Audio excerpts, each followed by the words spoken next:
ہم نے تو صبح گناہ کر کے نبی کا دل دکھایا، شام گناہ کر کے نبی کا دل دکھایا۔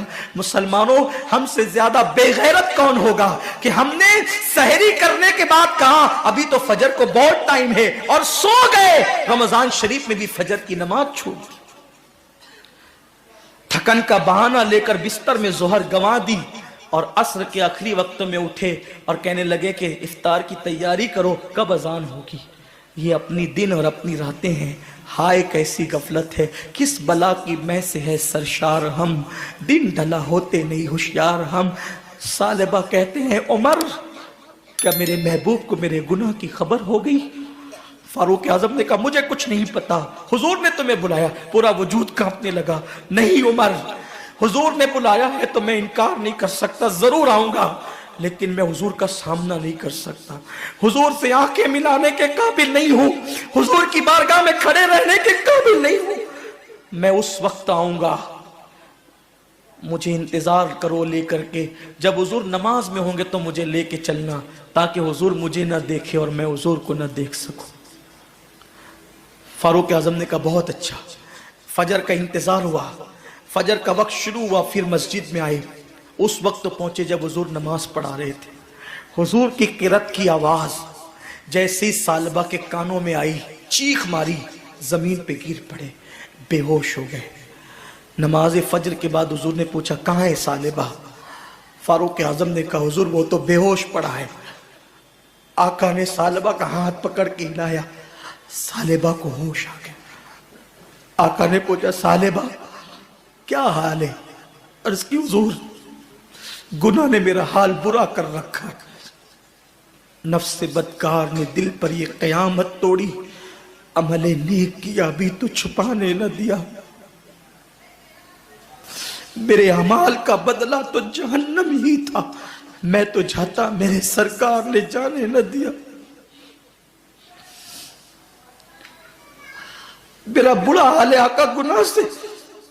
سرکار نے فرمایا اے ثعلبہ میں تجھے ایک ایسی آیت نہ بتاؤں کہ جس کو پڑھنے کے بعد سارے گناہ بخش دیے جاتے ہیں؟ ایسی آیت نہ بتاؤں؟ ثعلبہ نے کہا حضور بتائیں۔ فرمایا جو کہتا ہے ربنا آتنا فی الدنیا حسنہ وفی الآخرۃ حسنہ وقنا عذاب النار، جو یہ آیت پڑھتا ہے اللہ اس کے سارے گناہوں کو بخش دیتا ہے۔ ثعلبہ نے کہا مگر آقا میرا گناہ بہت بڑا ہے۔ ایک نہاتی ہوئی عورت پر نہ چاہتے ہوئے نظر پڑ گئی اور پہلی نظر پھیر لی، اتنا احساس ہے گناہ کا۔ میرے جوان تیری آنکھوں کا کیا ہوگا؟ تو نے تو زنا کے مناظر پوری پوری رات دیکھ کر کے گزارا، تیری آنکھوں کا کیا ہوگا؟ تو نے تو نامحرم عورتوں کے کندھوں پہ ہاتھ رکھ کر پارکوں کی سیر کی، تو نے تو فون پر لمبی لمبی گفتگو کر کے لڑکیوں کو زنا کی دعوت دی۔ اسی لیے پیدا ہوا تھا انسان، اسی لیے قدرت نے ہمیں پیدا کیا تھا۔ اور کب تک گناہ کریں گے؟ جوانی کب تک رہے گی؟ طاقت کب تک رہے گی؟ جیسے ہی ثعلبہ نے یہ بات کہی نا آقا مگر میرا گناہ بہت بڑا ہے، آقا نے کہا ثعلبہ تیرا گناہ بڑا نہیں، اللہ کا کلام بڑا ہے۔ روتے ہیں ثعلبہ حضور میرے گناہ کی آپ کو خبر ہو گئی؟ حضور نے کوئی جواب نہ دیا۔ کیوں؟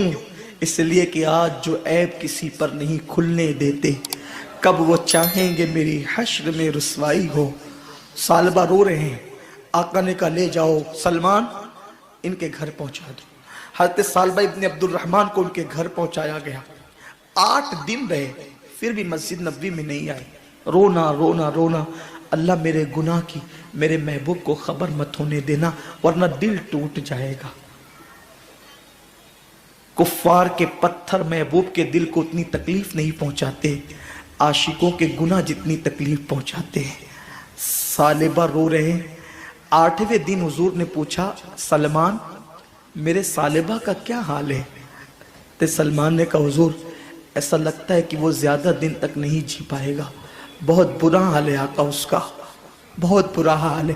سرکار نے کہا چلو اس کے گھر چل کے اس کی حوصلہ افزائی کرتے ہیں، اس کو مغفرت کا پروانہ سناتے ہیں۔